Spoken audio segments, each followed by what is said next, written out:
Ziyaqina-ke manje iy'ndaba njengoba ubufakazi sebuvezwe obala.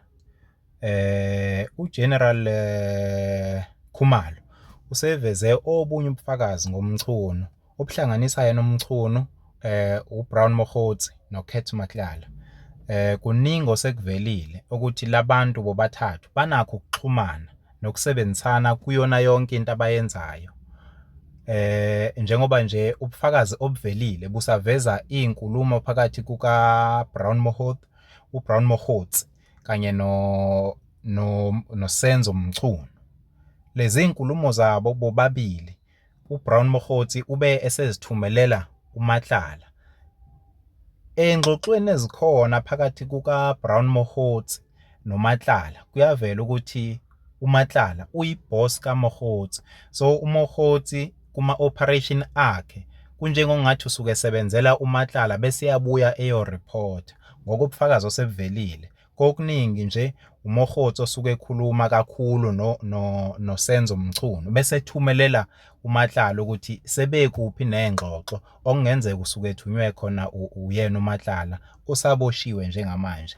Asazi kuzokwenzakalani kodwa uBrown Mokgotsi lapho ezwakala khona ekhuluma kwenye yama-podcast uyaveza ukuthi kuningi naye angakuveza kodwa uma ngabe senikwe ithuba elifanele okusho ukuthi ulinde ukuthi abizwe uma kwenzeka kwikhomishani kaMadlanga bese ekwazi ukuvezela yakhe isayidi. Kodwa ngokobufakazi osebuvelile uBrown Mokgotsi uyathinteka ezintweni eziningi ebezenziwa uMatlala oboshiwe njengamanje, futhi kuzona zonke lezi zinto umchunu uyathinteka. Kwesinye i-screenshot esivelile kuvela ukuthi kunemali ebekufanele ikhokhwe through umchunu, okusho ukuthi umchunu kunokusebenzisana okukhona phakathi kwakhe noMatlala njengoba ayephike wama ngentaba ukuthi akamazi futhi akaxhumani naye.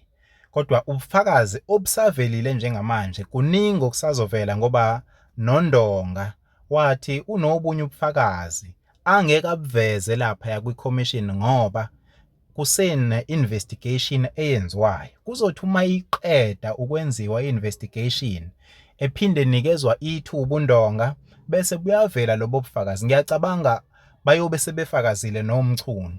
Lokhu kumbeke ekhonini elinzima ngampela umchunu ukuthi akuthole kunzima ukufakaza kuMadlanga ngoba kuthiwa kunezinto ezisazophuma ngaye ezingakaphumi namanje. Nakuba sevelile lezi ezivezwe uGeneral Khumalo kodwa kukhona ezinye athi uMkhwanazi usazoziveza. Kuthi uMkhwanazi kungenzeka abizwe uma ngabe sebebizwe bonke ephinde abuye ezokwethula ubufakazi eshayela isipikili sokugcina.